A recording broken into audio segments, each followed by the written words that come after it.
E aí, tudo bem? Já parou para pensar que às vezes o que te separa daquela tão sonhada aprovação no concurso público pode ser um detalhe, um pequeno deslize na língua portuguesa? Pois é, a gente está falando dos vícios de linguagem, aquelas armadilhas que ficam escondidas no texto e que a gente vai desvendar juntos agora. A pergunta que não quer calar é essa: que erros são esses? Sabe, são aqueles desvios da norma culta que a gente usa tanto no dia a dia que nem percebe. Mas, para o examinador, eles pulam da página. São erros considerados graves, e é exatamente neles que a gente vai focar hoje. Então, o nosso roteiro de hoje é um verdadeiro plano de ataque, tá? Primeiro, a gente vai conhecer os inimigos da nota máxima. Depois, vamos mergulhar nos erros que atrapalham a clareza, a grafia e a estrutura das frases. Vamos dar uma olhada em questões de estilo e, no fim, a gente vai ver como transformar tudo isso numa vantagem real na sua prova. Bora lá? Vamos começar pelo começo, né? Definindo quem é o nosso adversário. Afinal, para vencer uma batalha, a primeira coisa a fazer é conhecer bem o inimigo. Bom, de forma bem direta, vícios de linguagem são desvios da norma culta, aquele português padrão, formalzão que a gente tem que usar no concurso. Eles aparecem porque, na nossa fala do dia a dia, a gente é mais espontâneo, mais relaxado. O problema é que as regras do jogo na prova são outras. O que é super normal numa conversa com amigos pode zerar a sua redação. E por que isso é tão importante? Porque é exatamente aí que o examinador te pega. As bancas adoram, mas adoram mesmo, usar esses deslizes para separar quem está realmente preparado de quem não está. É um filtro, entende? Agora, vamos entrar no primeiro grande campo minado, os erros que fazem a sua mensagem se perder no meio do caminho, que deixam o texto confuso.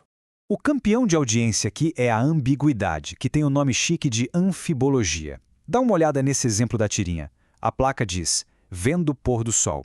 E aí, a pessoa está admirando a paisagem ou está literalmente vendendo o sol? A frase abre margem para as duas interpretações.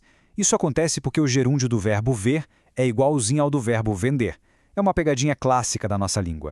E olha, isso não acontece só em tirinha não.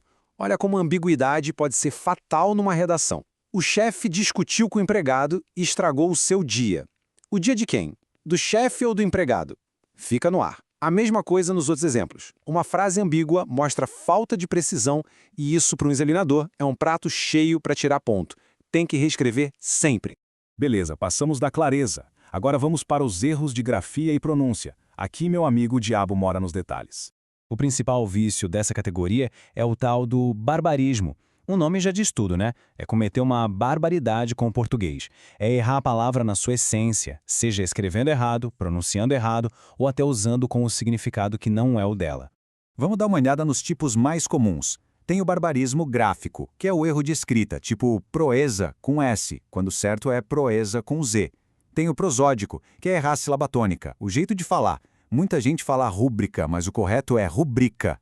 O morfológico é quando a gente erra o gênero da palavra, como em uma telefonema. Não, o correto é um telefonema. E para fechar, o semântico, que é confundir o significado das palavras, como o tráfego de trânsito com o tráfico, que é comércio ilegal. E tem mais um ponto de atenção aqui, que são sons estranhos que aparecem do nada, a tal da cacofonia. Fica ligado! Olha que interessante um tipo de cacofonia, o cacófato. É quando a gente junta o final de uma palavra com o começo de outra e, bum, nasce uma palavra nova que não tem nada a ver com a história. Por exemplo, tem uma mão machucada. O som que sai é mamão. Ou então, eu vi ela na rua, que soa como viela. Num texto de concurso, esses sons acidentais podem soar até infantis e mostram que faltou aquela revisão atenta. Ok, agora a gente chegou no coração da gramática, no esqueleto do texto. Vamos falar dos erros de estrutura. Aqueles que abalam a base de qualquer escrita formal.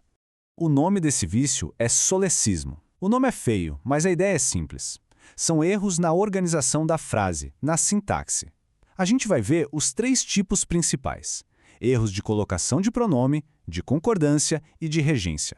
Primeiro, a colocação pronominal. Sabe aquela regra de ouro? Nunca comece uma frase com pronomes como me, ti ou se. Na fala do dia a dia, tudo bem. Na prova, jamais. O correto é empresta-me. Outro ponto. Existem palavras que são como um imã. Elas puxam o pronome para perto delas, para antes do verbo. Palavras como quem, não, que. Por isso, o certo é quem me avisou e não quem avisou-me. Agora, concordância, um erro clássico. O pessoal se refere a um monte de gente, eu sei, mas a palavra pessoal está no singular, então o verbo também tem que ficar no singular. O pessoal saiu.